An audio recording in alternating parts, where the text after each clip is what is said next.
Where better for the opening round of the 2014 Blancpain Endurance Series than Monza? The famous Italian circuit that opened in September 1922 is steeped in motor racing history, and it's the perfect setting for a grid full of GT cars. Let's have a look at some of the leading runners. The opening round of the championship at Monza runs to the traditional format of a 3-hour race, with Audi being one of the teams to beat. Newcomer James Nash drives the Belgian Audi club, Team WRT. It's going to be a big challenge, big steps for me, but I think I need that in my career to progress and get to where I want to. You can't beat these cars. Everybody recognises it, everybody loves R8s, Lamborghinis, BMWs, they all love those, so we're all in it together and we all want the same result. New to the championship this year is the mighty Bentley Continental GT3. It's a two-car team, and Bentley, having won Le Mans in 2003, is now turning its attention to GT racing with a cosmopolitan lineup that includes ex-Grand Prix racer Jerome D'Ambrosio. I've got a very limited experience of the car in general and of GTs in general, so it's difficult for me to really judge that at the moment, but I think they had a great start at Abu Dhabi. Here, if we can enter in the top 5, it would be a great result for the whole team. But for me, it's pretty special. It's great to be part of a brand with such a legacy. In the road car is fantastic, but in motorsport as well. And so clearly it's going to be a learning curve for me, and hopefully I can be quite quickly in the rhythm. Last year, Ahmad Al-Harfi was a class winner at Silverstone in a Porsche. For this year, he moves to the Pro Cup, he moves to Aston Martin, and the Oman racing team is going to be an impressive debutant this weekend. He's partnered by Michael Caine and Stephen Jelly. Ahmad is looking forward to the race. I'm first of all really excited to be back into the Blancpain Championship. Obviously last year was my debut. This year it's going to be more competitive. We entered into the Pro category, which is the ultimate, and I think we have a very strong package. I mean, it's just about seeing how strong the others are. Further evidence of the international lineup for the opening round of the championship comes in the brothers racing team. It's an entry dominated by Chinese drivers, headed by Blancpain returnee Frankie Cheng. He's optimistic. It's a great opportunity for us to be back in Blancpain, and we are very much looking forward to it. I guess to win is probably at this stage it's not really realistic, but the aim is to moving up the grade, and definitely we start from the Monza. We are looking forward to this. Last year's champion was Maximilian Buch. He only took part in 3 of the 5 races, but the success achieved was enough to give him the title. For this year, he's back with the same car, the Mercedes, the same team, HTP Motorsport, and the young German is after another champion's watch. No changes at all. I think we proved last year that there are no changes mandatory, and at the moment we are quite well with the car. I try to give my best as usual. Try to drive as fast as I can, and I don't think that there's any extra pressure on me. Reiter Engineering was hoping to bring its new Camaro. That had engine dramas before the race, and so the team has pressed into service its Lamborghini, handled by Albert Montona Taxis, Thomas Enger and the redoubtable Peter Cox. We always have to go out from the possibility that you can win. That's why we are here. And for sure with Albert, who's already a long-time driver for Team Reiter Engineering, and with Thomas, who used to be my colleague already for also a long time, you know, we have a quite strong driver lineup. Nevertheless, you know, there are some more quite strong driver lineup, so you never know, it's a long race. But I think we stand a good chance. I think we have a very competitive car, so yeah, we look forward to it. Pole position at Monza is about McLaren. Alvaro Parent put this car on pole in Q3. One of his co-drivers is Alexander Prema, who makes his Blancpain Endurance Series debut this weekend, back from racing V8 supercars down under. Yeah, I'm really happy definitely to be in the Blancpain Series for this year, 2014. It's going to be a new challenge. I'm looking forward for the championship. Everything is new for me, and I think, yeah, definitely for all the TV and for the fans, definitely they will love the racing in Blancpain Series. Once again, the Nissan PlayStation GT Academy winners are coming to the Blancpain Endurance Series. Bob Neville's team runs 2 cars, and Nick McMillan, the man who won the American regional final last year, can't wait to get started here at Monza this weekend. Super excited to be here at Monza, you know, and go from essentially the couch to, you know, a real racing circuit. I guess where we're at right now, it's kind of more a learning process, but of course all of us have, you know, hopes of being on the podium or winning our class. But, you know, for me, it's, you know, first I have fun, because when I have fun, I seem to feel a lot better. You kind of just get into the whole process of racing and improve throughout the season. We're a bit down on Porsches numerically this year, just 2 in the entry list for Monza. But this car that runs in the Pro-Am class is going to be quick, that is for sure, especially when it's got ex-single-seater hot shoe Franck Pereira behind the wheel. It's my second season in Blancpain, and we started pretty well last year with the third time in the qualifiers. So I'm coming with a bit confident. You know, we work a lot this winter with number of tests. I hope we're gonna fight again for the pole this year, and we are only 2 Porsche, so it's gonna be hard for us. But we're gonna fight, and we're gonna show that the Porsche is good. The Gentleman Trophy is going to have a big battle this year between Audi and Ferrari. And a late addition to the Ferrari ranks is former British GT champion, confectionery magnate Daniele Perfetti. The first time for me in a Ferrari, so I just want to keep it on the road and hopefully do a good job for my teammates. A lot to learn as far as the car goes, and the team I know quite well, the racetrack I know. The car is the biggest unknown. I'll take it as a big learning and try to stay out of trouble.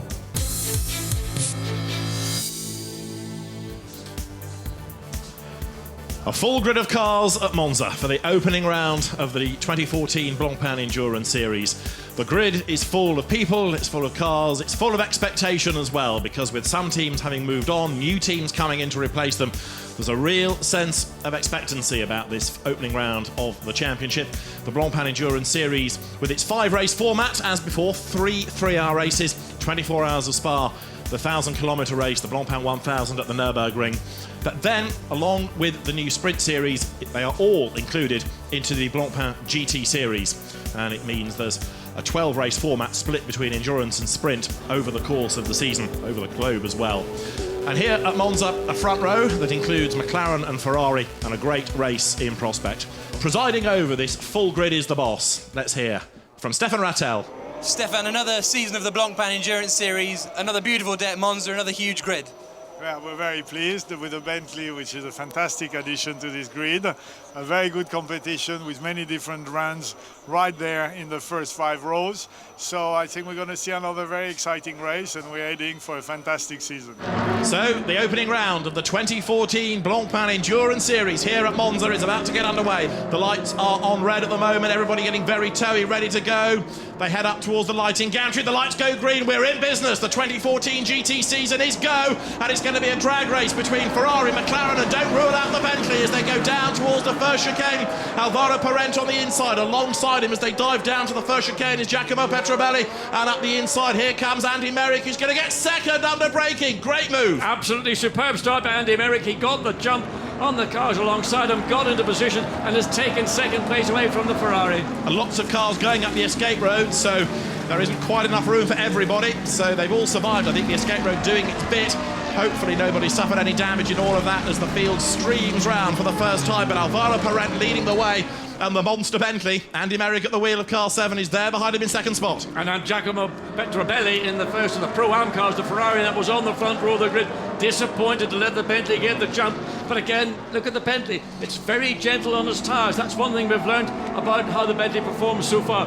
Now let's see what its consistency like is over the race pace. We're going to have about a 1-hour segment before we make the mandatory driver pit stop change and refueling. Giacomo Petrobelli then down to third, but still in the lead of the Pro-Am category. And then in fourth place, Edward Sandström, the Swedish driver, starting in the car qualified best of all by Stefan Ortelli yesterday. The Nissan also looked gobbling up the opposition, hunting down the pack as they come up towards the Variante Ascari. And the second of the Bentley is turning its way through, number 8. That is the car being started by Antoine Leclerc. So far so good. No dramas. Everybody out of the second of the chicanes, then through the Variante Ascari, now on the run down to the Parabolica for the first time. And at ART Grand Prix, it looks as though it's McLaren is going to lead, and indeed he's gapping the field at the end of lap 1. Yeah, I mean, the McLaren just simply had the pace in qualifying, and they've been able to dial that in to the start of the race, clear air into the chicane first. And of course, Alvaro Parente knows this car so well. He said the car's a big improvement on last year's McLaren. Still edgy, but he's able to control it, and he's used it to full advantage. He's pulled out, a 1.6 second advantage on the opening lap. The Bentley is under attack because the rather more svelte Ferrari of Giacomo Petrobelli attacking down to the first chicane. In fourth place is Edward Sandström. and the Antoine Leclerc Bentley is in 11th place at the end of lap 1, but of course all this is going to shuffle and shuffle again over the course of 3 hours. It will. I mean, everybody's just getting a feel for being a racing driver, having spent the best part of 4 or 5 months playing on some kind of car game on a computer. This is for real. They had a few days, in fairness, down at Paul Ricard, side by side into the second chicane. Petrobelli on the outside, but Andy Merrick has large elbows and he staves him off, so the man from Chester is hanging on in there in second spot. So Merrick is second and Petrobelli back in the championship, the former Formula Palmer Audi racer, showing he's as quick as ever. He's right on the tail, but of course while they're squabbling, the leader's getting away, and the green Ferrari, that's Marco Seefried, is ahead of the black one, which is Stefano Guy. Right on the outside of him goes Kevin Estre in the McLaren. So Kevin Estre, who is a real star, no matter what you put him in, he's a star. He's now charging. Well, that's the kind of drive we saw from Kevin Estre when he went to Baku for the final round of the Blancpain Sprint in 2013. And he got his drive, a factory drive, in effect because of that. The Ferrari again trying to gain some slipstream as the lead for the battle for second place. It's so frustrating for Petrobelli. He knows that if he can get ahead of the Bentley, he will pull away. He may not be able to run down the McLaren, but he will manage to do better than he's currently able to do in third place. And the other frustration is he's up against a good car, but also a good driver. Andy Merrick didn't come down in the last shower. He knows exactly what he's doing. In the gravel. That's the Pro-Am car, Richard Abra, Mark Poole and Joe Osborne, and it's in the gravel bed. That's the Parabolica, and this is for second place, and Petrobelli knows exactly where he wants to be, but he can't do it. And look at Seefried round the outside, the Bentley goes straight on. Marco Seefried has gained a place in the Ferrari, but that contact has put the Bentley up the escape road, but it keeps its place. Indeed it will do, because that was contact from behind from Petrobelli, hit the back of the Bentley. Merrick had no choice but to do. Slightly to the right there is an access road which you're allowed to use, and he did the clever thing, the right thing. He didn't panic, he used that access road, he came back onto the racetrack. He was ahead of Petrobelli, as he had been ahead of the remainder of the field. So now a different Ferrari is attacking, or maybe it's the same one in fact, attacking as we come up to this Scary chicane. And we've also got a drive-through penalty being given to car 111, which is Steve Earle's Gentleman Trophy Castle Racing Ferrari. That got involved early on with the Howard Blank Ferrari down at the first corner, sent it up the escape road. Yellow flag zone at the Parabolica because of the Aston Martin. Look at the size of the lead that Parent's got, and this is everybody else for second place. The gap, if it's going to come, it's probably going to be on the inside, but he's going to have to force the issue, and this is all about bravery. Foot nailed to the boards as they come over the timing line, but they caught the Bentley, and Petrobelli thinks about attacking again. Is there more contact? There is. Off goes Merrick again. Well, again, that was assisted, so Merrick has done what he had to do.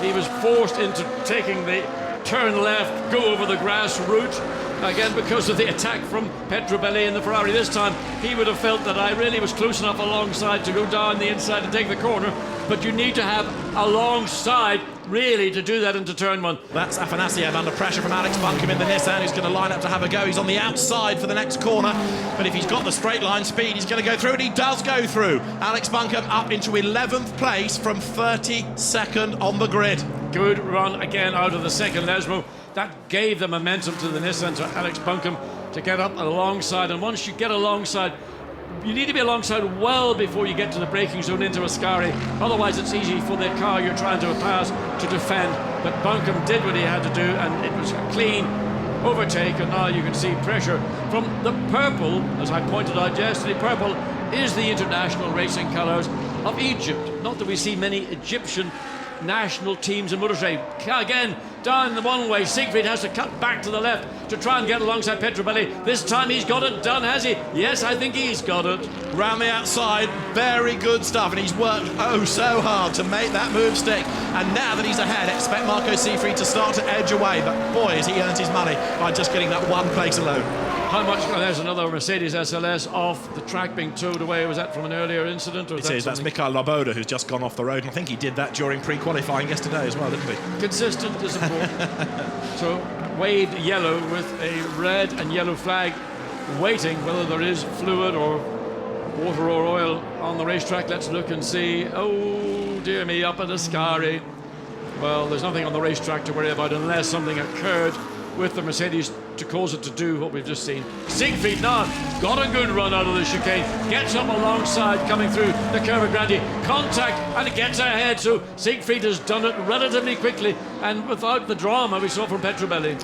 Merrick's fighting back as best he can though, but he needs to be on the next corner, because I don't think now that Seyfried is ahead that he's going to be able to really mount a proper challenge. Marco Seyfried has gone through and now he starts to pull away. The car will be at its quickest in his hands because Rinat Solikov and Vadim Kogar, who are his two co-drivers, are nowhere near as quick, I'm afraid. So all these musical chairs, this elasticated situation we've got between the cars, also some having their strengths at different parts of the circuit. Look at this, Audi versus BMW as they come over the timing line now. James Nash in the Audi, Henry Hassid in the BMW, and getting involved with them is Phil Quaife in the McLaren, who goes to the outside line. Henry Hassid, he's ahead, or is he? Because Quaife's going to go around the outside of one of two, but he runs out of road, he's all over the curb. 2 up, 2 down. No, so he didn't gain anything and he may well lose another position. He opted to do what he had to do. He could have stayed on the racetrack and probably got more of an incumbents, but as the BMW has had a problem, it's just going through the chicane. As you're not intended to do, that is the safety. But down at the second chicane, you can see the BMW trying to get back as the Audi also chases the tail of the BMW, got the run off the second chicane. So the BMW under pressure coming to Lesmo 1.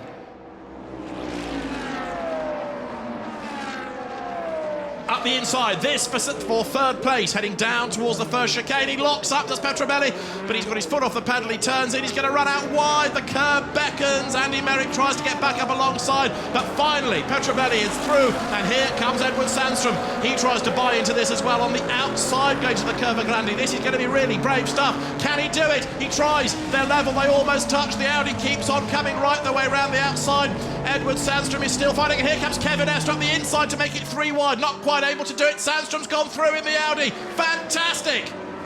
Outstanding driving, outstanding racing. Kevin Estre, he's also going to put pressure on the back of the Bentley. We see car Ferraris, McLaren's going one way and the other. I mean, that was a tough moment for Andy Merrick. He had to deal with the Petrobelli Ferrari getting past, finally down into the first chicane, and then Edward Sandstrom monstered him all the way around the outside of the Curva Grande. Kevin Estre was there saying, I want a bit of this action too. He's now got to find a way. It's taken Ferraris, and what's the best part of it, on lap 21 to find a way past the Bentley. Now Kevin Estre is going to go the long way around, coming up to the Ascari chicane. He's on the outside, but he hasn't got the... No, he don't think about going around the outside. He's tagged the back of the Bentley, but that's just, you know, hardly any damage whatsoever. You wouldn't even know it had been touched. Duncan Tappy and Jerome Del Rosio waiting their turn in Bentley 8, sitting in the pit bunker. Good to have both of them in the championship. Duncan returning. Good to have him back after being on the sidelines from international GT racing a season ago. Jerome D'Ambrosio from Formula 1, and there's a car off at the first chicane. It's an Audi, by the look of it. And you get waved yellow flags. That's James Nash's car, I fear, that has had a spin. Hopefully he can rejoin from there. Number 3 Audi it is. So James Nash, in his first race in a GT Audi for WRT, has had a drama. Whether it was down to him or down to somebody else, we know not yet, but the car is off the road, but it still brought out the yellow flags, of course, at that part of the circuit. Antoine Leclerc sort of slightly lost out on that because he was shaping up to think about a move down the straight, but he's now under pressure as well, so the Bentley, Antoine Leclerc, gets nearly get mugged coming into the second chicane. Again, Ferrari thinking the wiser of it. Let's look again and see this little bit of action. The dive down the inside from the McLaren, and then it gets a bit messy and clumsy. Contact with Nash. Nash is the victim, and that may well be a penalty to the McLaren for an avoidable incident. I think that may have been Phil Quaife that tagged him, so two Brits getting themselves together. And yes, it is. I'm afraid Phil Quaife went up the inside and bang, turns James Nash around. That answered the question. We were wondering whether it was down to James or somebody else. Not James Nash's fault. And there we see, is this James Nash getting out of the Audi? Is that all over for the Brit in the WRT Audi number 3? It'll be a disappointment for him and for WRT. Well, we have got 2 hours and 12 minutes to go. They could just about take that chance now of a driver change and get away with it, I think, looking at the time. So repair the car if needs be, give it a full service, and a driver change. Yes, that's what they're going to do.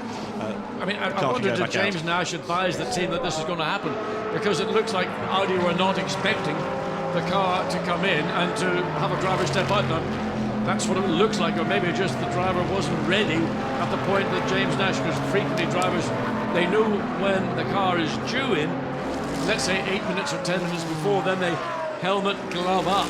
And it could be that maybe James Nash's teammate wasn't quite ready for the driver change, which came somewhat earlier than would have been planned. That, I'm afraid, is Andre Couto, the Macanese driver, winner of the Macau Grand Prix, who is in the gravel at, I think, the first Lesmo, and that is a big, big problem for a car that was running in 10th place. Strange to be out there. I mean, that's not even the corner. He's gone a long way off as well, hasn't he? Damage on the right rear. Let's have a look and see what this is all about, first of all. This is a different incident. Dan, this is Kevin Est. Oh, come on, and come on. Giacomo Petrobelli getting themselves together, I think. That will be something that, as the amateur and that group of drivers will probably... two Bentleys side by side. And a change. Leclerc's gone around the outside of Andy Merrick, so 8 goes ahead of 7 for the first time, although Andy fights back. Up the inside he comes, but Antoine Leclerc is ahead as they head towards the line, and as they come up towards the timing line now, Petrobelli is heading for the pit lane. So, Bentley's are side by side. What a sight! Unbelievable. Never thought I would see these two cars racing on merit for a position. I suspect the reason is that Antoine Leclerc has had the easier ride all the way through. It's still Andy Merrick, of course, who's just ahead going into the chicane, but Andy Merrick has had to drive really hard to defend his position in the early phases of this race. Antoine Leclerc's had the slightly easier job. Maybe his tyres a little bit fresher, but again, Andy Merrick has consolidated, pulled away from the Frenchman as they come through the Curva Grande. And there is Giacomo Petrobelli's car. Look at all the damage on the front left. They're taking advantage of a driver change as well as doing some repairs and refuel and tyre change to this. Well, Giacomo Petrobelli has driven it hard, but that's got 2 hours and a bit of racing to go, and it doesn't exactly look in concours condition. Away goes number 11 Ferrari, then back into the race. So that was an early stop, effectively, after just 53 minutes of the race. So it's going to be slightly out of sequence. It's not the end of the world for them in Pro-Am, but it's going to be a bit out of sequence, and the car heads down the pit lane back into the race. Comes in just at the same spot almost with the two Bentleys and the Nissan in a battle. So he's got fresh rubber. He's got more fuel on board, the driver change. And he's had to really concede considerably to let the cars on the... And he lets 2 more cars go through. Is there a problem with the Ferrari? He hasn't conceded. He's got a problem with that car, and that car has slowed down to a crawl, and it's just lost all power. It's in gear. You can see it chugging along. All power has been lost. Well, actually, it's maybe running over the curbstones as well, which is contributing to that sort of vertical movement. So, what has happened to the Ferrari? At one time was battling for the lead. He's got it fired up. He couldn't have hit a switch by mistake and caused it. Now he's pulled over again at the marshalling post just on the exit of the first chicane, and that looks like it's the end of the day for Petrobelli, number 11 Ferrari. Triple 3 in the pits. Marco Seefried, his work done, gives way to his co-drivers, and that car, I'm afraid, is now going to drop down the order because they just do not have his pace, but it'll still be there or thereabouts, I would have thought, in Pro-Am come the end of the race. So what we now have with pit stop cycling through is Alvaro Parent leading from Edward Sandstrom, and then Nico Verdonk will take 3rd. Kevin Estre is pitted as well for ART. There's the leader, metronomically heading towards the hour mark and doing just a tremendous job, Alvaro Parent. He's a class act. Oh, absolutely. I mean, this is a driver of a quality which, I mean, above pretty much the majority. I mean, there are some outstanding drivers in other cars and other teams, but there's no doubt Alvaro Parent, a driver that maybe should have had a career in single-seaters but didn't quite work for him. Maybe timing in these things is a very big part of it as much as other factors. And I've been just hearing from the pit lane, in fact, it was damage to the radiator on the 11 Ferrari, the Petrobelli car, the one that we saw with the contact. Not surprising when bits of the carbon fibre bodywork were literally stuck out like an extra pair of ears on the front of the car. So sad retirement for a car that gave us such entertainment in the first third of this race. So the pit stops underway, the refueling can take place, and that's part 1 of the pit stop. Then the car, it can have the tyres changed, so they're not ultra fast pit stops because you have a limited number of mechanics that can do the work, and you have to do them as these 2-part pit stops. Fuel and driver is part 1, tyres part 2, and this at the moment is the order, but it's a shuffled one because the car's being in the pit lane. But what we now have is number 1 Audi for the first time up front, helped by pit stops, but Cesar Ramos now has done 33 laps, which is very good going. It is, and you know, sometimes winning these races, it's not about being fast, it's about being quick at the end. And Cesar Ramos has done the job in that number 1 Audi that he has been required to do, and you know, betting against Audi in anything other than a 10-lap sprint is a brave move. Let's hear from Alvaro Parent with Jack. Alvaro, really impressive first stint from you, and you got a big lead now. Well, we decided to use new tires at the beginning with that purpose us to use well the new tires and gain a little bit of a gap. The car was very good to drive. It was managed to attack well. And great, you know, great first stint, controlling well with no cars in front, didn't stress too much the tires, you know, everything what a driver wants, so you know, great first stint. Marc Bossang on the back of Harold Primat. Marc Bossang in the Audi, ex-Mercedes racer. He knows all about these cars. He pulls up to the inside on the run down towards the first chicane. This is for 4th place. Neither of these cars really shone in the first stint, but they're in the mix now. The Audi's going to go through on the inside, although Harold Primat fights back as best he can. Audi takes the place. Yeah, and that's clean, fair motor racing. Primat recognised that there was a run coming from Bossang as we looked down the inside. Now, the BMW trying to go the long way around compromises itself by being on the outside of the corner. This is part of the give and take, the cut and thrust of motor racing and trying to force the competitor that you're running behind. You try to control him in effect, and you can see now that Bossang is being challenged by the Mercedes as a consequence of maybe the slight compromise in the first chicane. Now out of the second chicane, Bossang can relax because he had control of the entry, the mid and the exit of that second chicane. Now, you've got here the Ferrari in the hands of Vadim Kogai, which has lost its Pro-Am class lead to this car, Eugenio Amos in the BMW. And still in the pit lane is the TDS BMW, and it is still having its repair work completed, and of course it is still losing laps. This was the second off caused by the puncture. Yeah, I mean, this one was actually, he didn't need to do that. He just didn't slow down enough. He thought he could get back a bit quicker. Now drags half the gravel trap onto the racetrack, pretty much on the racing line. Look at the gravel. I mean, it is. Oh, I wish I was a race director. How are these guys up? I mean, I would bring back corporal punishment. I forget about human rights. Flog the sods. I wonder whether or not there's a good reason why you're not the race director, John, but you never know. If there's a vacancy, I'll second your proposal. It's all too lenient compared to my days. Oh, well, you see, gravel traps, runoff areas, you never had those. No, gravel traps, that was a potentially hospitalisation if you hadn't been on the old circuit without gravel traps. You just had to drive the circuit as it was. Meanwhile, back at the ranch, coming over the timing line is this battle that rages on between Ferrari and Audi. And the Audi in question is number 3, which is Frank Stippler, who we know is very, very fast, and he's trying to get himself back after losing a lap to James Nash. They're on different laps, these two, but he's got himself up past Vadim Kogai, who's just had a bit of a workover. Yeah, I mean, he forced that issue. So the Pro-Am standings, we've been talking about the BMW in the lead. That green Ferrari is second, but not for long, because right on his tail now is number 80 Nissan with Nick McMillan at the wheel of it, the American, who's never raced here before. Look at him go, he's right on the back of the Ferrari. In 4th place in the class is the number 50 Ferrari, which has now got Simon Knapp at the wheel of it. 5th is the Porsche number 70. And then 6th in Pro-Am is the Ecurie Cost BMW. 7th is Ferrari, 8th is Porsche, and you can see a car, yes, that's the McLaren that stops in the background, so yellow flags means no overtaking there. You can see how Pro-Am Cup is at the moment with the variety of brands, but this is the battle that's on for second in the class, with Vadim Kogai in the Ferrari versus Nick McMillan, the American, in his first car race in Europe. Yeah, I mean, this is a bit of intimidation, inexperience, and lots of experience, even though there's a gap between them in terms of what they are doing.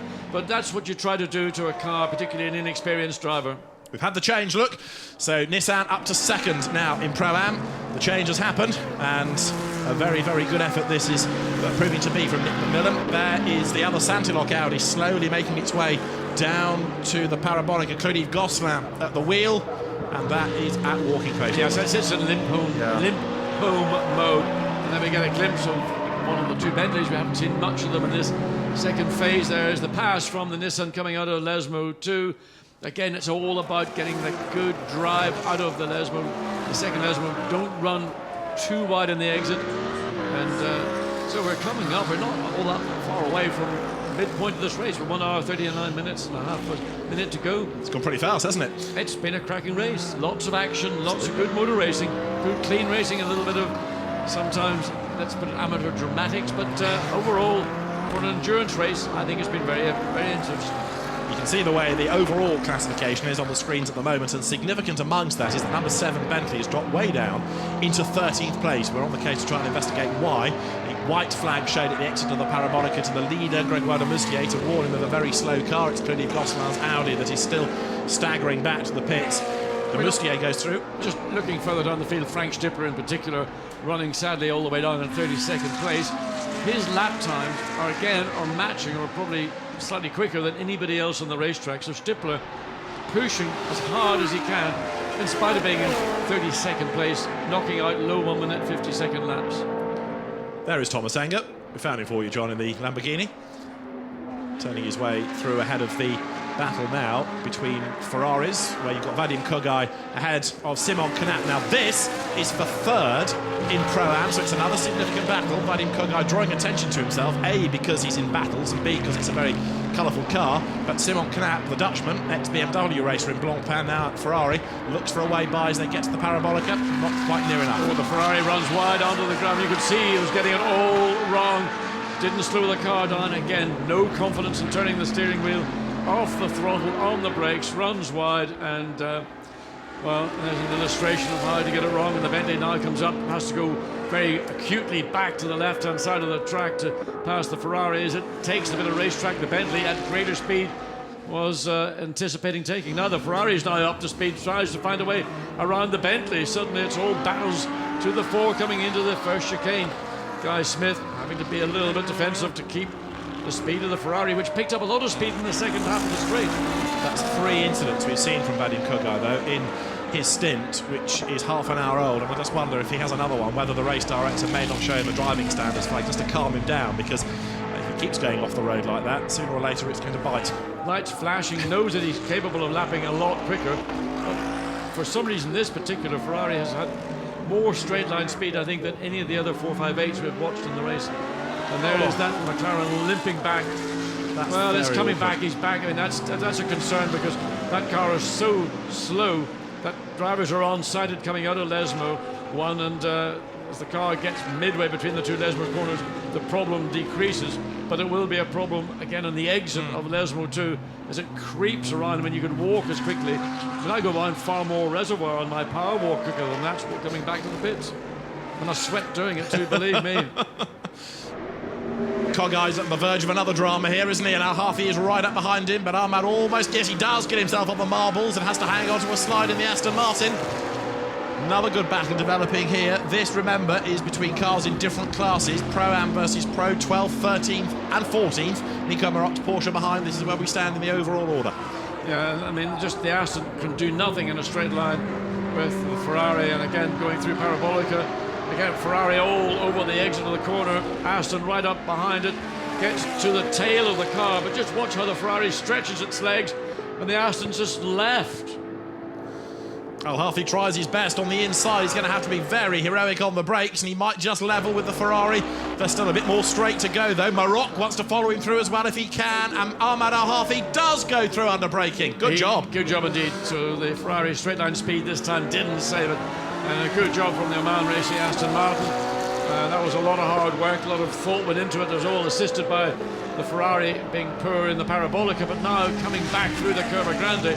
And watch for the dive down the inside from the Russian-driven Ferrari, because I suspect this is a mission which has got problems written all over it. No, Nico Maroc in the Porsche wants to buy into it, doesn't he? Yeah, well, he's watching this action. And Porsche may well have a good straight line speed. Again, trying to follow the Aston through down into the first chicane. Again, pulls back to the right to give himself a better exit from the chicane. Ferrari, you can see, closes up to the back of the Aston mid. Such a strange driving style we're seeing from the Russian-driven Ferrari. So Ahmad Al Harfi moves himself through. The Oman driver, who was really specialised in Porsches before, having driven Porsches in the British GT and Blancpain last year. He was the Pro-Am 1 winner in Carrera Cup GB the season before that. There's the second place car, Stefano Telli. It was down to 18.9 seconds a couple of laps ago. We wait to see as the car is about to come across the start-finish line. We're back to the race leader. 15 seconds, so the gap is now closing more significantly. Let's look and see what's going on up at Ascari. That's the leader, that's de Moustier, and that's why he's lost some of the time. Yeah, and he doesn't need to make mistakes like that. I mean, a lap car, he shouldn't have put himself into that position. That's sort of an error that I wouldn't have expected. Now he's got to still get past the Porsche, and he's got now the realization that he's made a mistake, and that Ortelli will be aware of that from his pit. So he'll be getting a message: push, push, push. We're putting pressure on de Moussier. Maybe we can make him make another error. So we have there Stefan Ortelli running in second place. The gap 15 seconds now as he makes his way out of the chicane, still hunting down the lead car. Third is 99 Kevin Kyrgios in the second of the ART McLarens. There it is. Kevin Kyrgios very, very quick in single-seaters. Formula Renault 2-litre, Formula Renault 3.5, now switching to GT cars. And I think somebody that's going to become a real force to be reckoned with as the season goes on. Not a bad debut, is it, running in third place? No, it's not. Again, looking at the McLaren, when it's being pushed, as it is being pushed right now, it's not the most comfortable car. It's the kind of car a single-seater race driver would probably find fairly familiar, but for gentleman drivers or drivers that are not accustomed to having an edgy car, it's a racer's car, not a gentleman's car. This is the Pro-Am battle that's really coming alive now, because Eugenio Amos has been caught by Simon Knapp in the Ferrari. Simon Knapp, the Dutchman, again, he's one of these people that flies under the radar. He's about to fly underneath the BMW if he can on the inside. Can't find a way through there. Dust cloud ahead. Somebody's had a drama and got back on at the first Lesmo bend. But Eugenio Amos here is really under attack, isn't he? Yeah, I mean, again, the Ferrari is going to just get a better run out of the corner. He's got more straight line speed, we believe, than the BMW has got. And he'll be thinking about a move up into Ascari. He's already thinking whether they're going to go left. He's committed to going to the left, to the inside. He's taken control of the corner, and he's made the overtake anyway, the most important thing. So, change for the lead of Pro-Am. Ferrari goes ahead of BMW. Simon Knapp goes ahead of Eugenio Amos. And a Bentley update, 6th, Jerome D'Ambrosio. 10th now, Guy Smith. D'Ambrosio's done a good job. Let's catch up before the Pro-Am battle continues at this, which is over at Lesmo 1. And Vadim Kogai again in treble 3. Matey boy. Again, I mean, it's just a joke. Look at the way he comes back on. I mean, he nearly causes another drama. Well, the race director's got to do something about it. There's an incident of a driver even almost drives off the racetrack under braking into the first chicane. We'll see what happens to poor Vadim Kogai. I'm intrigued to see whether Jack's going to go talk to him and ask him about all of this. Guy Smith picked up time on the Nissan. And again, somebody runs wide down in the parabolic. Don't tell me it's a green Ferrari. It is! It is! I can't believe it. And now he's got bodywork damage so much so he's got a puncture, and that tyre is going to literally fall apart because the bodywork is just scything into the side of the Pirelli, and hopefully there's a message. Even divine interception on this one might help. Now, when the tyre goes bang, it's going to be an enormous moment. I mean, he's had enough with 4 good tyres. This is not a good tyre anymore, and he turns in all right, but I'm not optimistic about this lap. I bet you when he gets out of the car, he'll look like an angel. Me? Yeah. No, I didn't do anything. I had a small problem with whatever. Now the message has gotten through. Maybe the radio, the two-way radio, actually does work in the Ferrari after all. Right, in comes 8. That's Jerome D'Ambrosio to give way to Duncan Tappy, is it not, in the rotation this time? So number 8 from 6th place. Good effort, that. D'Ambrosio out. Duncan Tappy will get in. We have also got Simon Knapp and Eugenio Amos into the pits. There's Ortelli. He's running 2nd. And you've seen Max Buch getting ready to take on board number 84. Nico Verdonk has Harold Primat, I should say, brought that back in. They've transported in the wrong place again, so with Max Buch to take it over. Out gets Harold Primat. Well, we saw Max Buch win the championship last year. He was only a part-timer, wasn't he? He only did 3 of the 5 races, but hey, with a bit of help from Bernd Schneider and Max Goetz, fell into place. In fairness, Max Buch did a very, very good job. No doubt Bernd Schneider, all hail to Bernd Schneider as an endurance GT driver, a man in his early 50s, fit as a flea, and I mean, really, really put a lot of young professional drivers to shame. Ortelli squeezes by the Aston into, as he's coming in, he's on his way into the pits. And the leader is already in. You've just seen Gregoire de Moustier come into the pit lane, so the top 2 both in at the end of lap 66, and they'll be good to go to the end. There's no concern about fuel now, so they can come in, refuel, change drivers, put the tyres on, routine stops all round, and now it's going to be fascinating to see how Greg Gilbert, who knows the car, shakes up against Alexandre Premat, who is new to the McLaren. This is going to be quite interesting. Mark Maseng in to give way to Laurens Vanthoor. this is going to be a fascinating last 55 minutes with these three drivers. Absolutely. I mean, let's have a look and see what Alex Primat can do as the Audi comes down. Their third is Andy Soucek, and that's going to be the first change, I think, because the way that he's going in the 99 McLaren, sister car to the lead car, he's going to be up with, is he not, Gilbert very, very soon indeed. I think Andy Soucek is the man who's going to take the position away from the Audi. We saw a stunning drive from Soucek in the McLaren here last year, and a driver with a lot of single-seater prowess, test driver in Formula One briefly, and if he doesn't make a mistake, he's got to have the legs of the Audi, and he can catch him, but can he pass him? 51 minutes in which to do it, and whilst Gilbert is trying to defend, when we get to that point, of course, he will be losing more time against Alexandre Premat. But the next lap, the one they're on, is the first flying lap after the pit stops that we need to monitor. There is Greg Gilbert, who is set to give, if he can hang on to a podium finish, the best Blancpain result for Santilloc in terms of the outright position, in terms of the Pro Cup result. So there's quite a lot riding on him from the team's point of view here, and it's good to have another new team fighting for honours. So he comes into the Parabolica now in second spot, and there for third behind him is Andy Soucek. And disappointingly, I have to tell you that Vadim Kogai has told us that his English is not good enough for an interview for television. Whether it's good enough for an interview with the race director, we'll wait and see. On that last lap, the quickest out of Premat, Gilbert and Soucek was Greg Gilbert in the Audi. So interesting this. So chipping away. He's not carving into the lead gap, but he's just chipping away as best he can. Of course, there's always the traffic thing to bear in mind, as there Premat has to get past a green Ferrari. Yeah. And in fact, the gap between first and second on the last lap down to 18.2. We did see it down to as little as 11 seconds before second round of pit stops. And what's Van Thor doing? We haven't filed through yet, so he's still 13 seconds behind Soucek, so he's sort of in consolidation mode as well. Slow lob it down the inside. It's early against the Porsche, the Ferrari on the inside. That's brave stuff, isn't it? That was certainly wasn't expecting that. So over the timing line, in fact, Francesco Castellacci it is, I should say now, who's taken over number 90. We know that he's quick, he's also brave, and he's just sorted out Eric Demont in the Porsche, so that now secures him in 12th place coming over the line. It's the Pro-Am leading car, the BMW of the SRO Motorsports team, that comes now into the first chicane. This has got Stefano Colombo at the wheel of it, Italian GT ace, and the BMW Z4.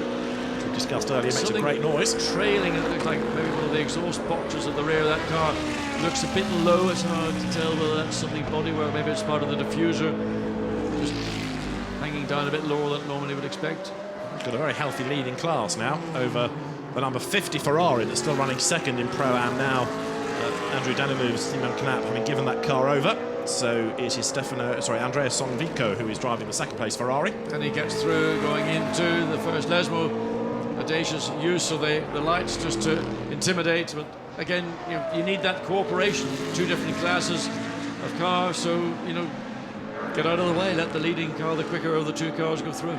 That's the second place Pro-Am car I was just talking about, Andrea Sonvico.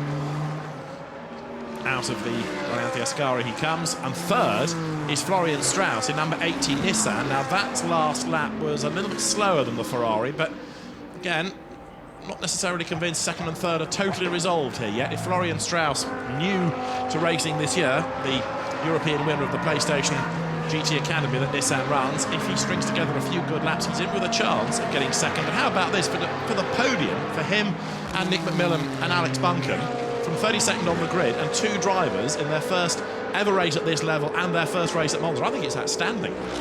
I suppose it's all right. No, it's a great effort by two drivers who've never been here in a pretty competitive race. This has been pretty much a flat-out drive through all the three categories.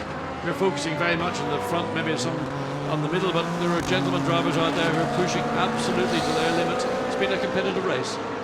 And there's your third place fight, look, because that is Andy Soucek versus Laurent Van Thor. So the last place on the Pro Cup podium could change, should change before the end. Well, the driver-car combination, I was a shoe-in for second place. Now it's going to be a struggle to be on the podium, because Laurens Van Thor has run that McLaren down pretty much unnoticed all the way through his stint.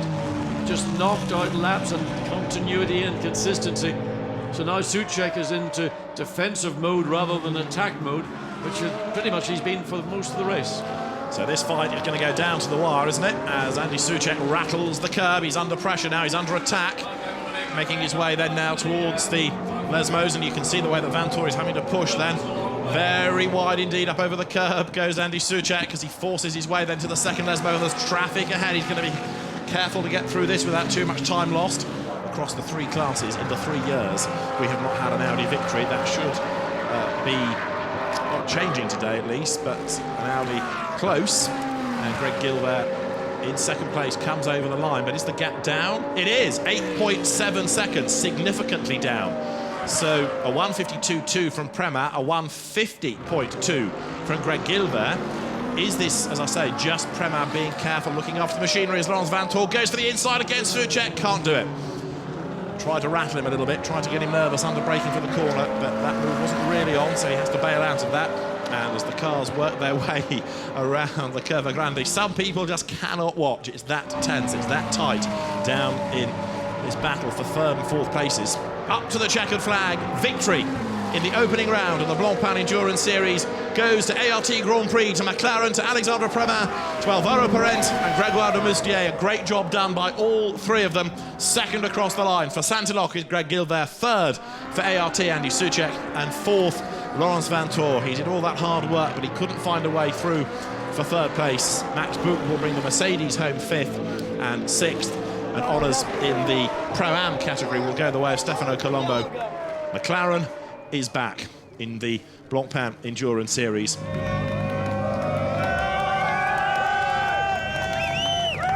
delighted Alex Prema comes back from Australia, back from V8 supercar racing, takes up GT racing, starts winning. And let's hear from the winners, because down in Parc Fermé with our three winning drivers is John Watson. Alvaro, fantastic drive, led from the start. What have you got to tell us about it? You know, the plan was to attack with the new tires at the beginning, get a good start. That happened, you know, managed to pull a gap. The car was fantastic to drive with the new tires, and with clean air, it's a lot easier when you're following cars and destroying tires. So yeah, it was quite calm, but attacking all the time for me. And my two teammates, you know, a great performance. Greg, great middle stint. Alex, you know, comes back from Australia and to win the race straight away. So really happy, and congratulations, we dominated. Greg, you had the difficult stint, the middle one. Everything went well for you? Yeah, everything was well. Alvaro did a perfect job in first team, so I just have to keep the car on the piste, on the track. And so it was cool, car was quick. Thanks to the team, thanks to my teammate. I think we did a great job, and it's a good start for the season. Alexander, you had a little bit of pressure, but from a car that was lapping you, how did you let him go? You told to let him go. That's Castellacci. Yeah, of course, there was a lot of pressure from them because they were a bit faster than me, and I just let him by because they were a bit faster, and I was a bit worried that they missed their apex, and yeah, they just smashed the back of the car. So I was very careful to bring the car home, and I'm very proud of my two teammates. They did a perfect job, and as well from ART by McLaren, and yeah, Frederic Vasseur gave me the opportunity to come back in Europe, so it's very pleased to be back in Europe and win straight away a victory. Well done. And let's confirm how things were at the end of 96 laps of racing at Monza, with ART Grand Prix taking a win for Gregoire de Moustier, Alex Prema and Alvaro Parent. Audi second, Santilloc. The team, Edward Sandstrom, Stefan Ortelli and Greg Gilbert, Kevin Koulias, Kevin Est and Andy Soucek third. Cesar Ramos, Marc Basseng and Laurens Vanthoor fourth, ahead of Harold Primat, Nico Verdonk and Max Buch. The Stefanos, Comandini and Colombo with Eugenia Amos sixth to win Pro-Am, ahead of D'Ambrosio, Leclerc and Duncan Tappy in the better of the Bentleys from Andy Merrick, Guy Smith and Stephen Kane. Rizzoli, Guy and Castellacci second in Pro-Am and ninth, with Danilou, Knapp and Sonvico 10th and third in the Pro-Am class. At one stage, we thought number 80 Nissan was going to get third in Pro-Am, but in the end it was 13th overall for that car, and in fact fifth in the class. The Acuria Cost BMW getting by for fourth before the end as well. And looking down through the order, you can see that 17th is where you find the winner of the Gentleman Trophy, which is Pierre Eret, Alexander Matzel and Frank Schmickler. Second in the Gentleman Trophy. 23rd, the Sport Garage Ferrari of Caban, Delhay and Brandella, ahead of Barreros, Mann and Guedes. But as you scroll down the order, so you come across the walking wounded, don't you? Because at the end, only 27 cars took the checkered flag. We know about the Ream Parker racing car of Ian Logie, Chris Jones, Julian Westwood off with 10 minutes to go. The infamous number 333 Ferrari with its innumerable offs. The Oman racing team Aston Martin, shown as 30th, that was a retirement into the pit lane. McLaren 15 really struggled all afternoon. 35 got to the end, but lost an hour early on in the race. And number 3 Audi never really recovered after its contact, but James Nash suffered early on. For the top step, the trophies will go the way of Pierre Eret with his Pirelli hat on, for Alexander Matschel and Frank Schmickler. And the trophy for team manager and the team manager. That's just confirmed the way the championship looks. It is, of course, the race result. So that's Amos, Colombo and Comodini ahead of Castellacci, Guy and Rizzoli, with Danilo, Knapp and Sonvico in third. Oliver Bryant, Alistair McCaig and Andrew Smith. Recuria Kos in the BMW, fourth in class. After a year away, back, and the Barwell Motorsport Run car back with a bang. Great result. And the trophy for and on the top step, very happy Stefanos, Colombo and Comodini, and Eugenio Amos. Blancpain trophy. So victory in the opening round of the Blancpain Endurance Series at Monza to Grégoire de Moustier, Alvaro Parent and Alex Premat. The teams headed by ART Grand Prix from Santalok, Belgian Audi Club third.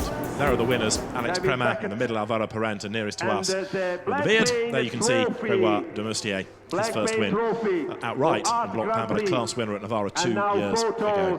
And after a victory, it's time for the winning drivers now to spray the champagne here at Monza and celebrate victory in round 1 of the 5 in the Blancpain Endurance Series. A great way to start the season. The next stop is Silverstone at the end of May. From Jack Nichols, John Watson and David Addison, it's goodbye from Monza.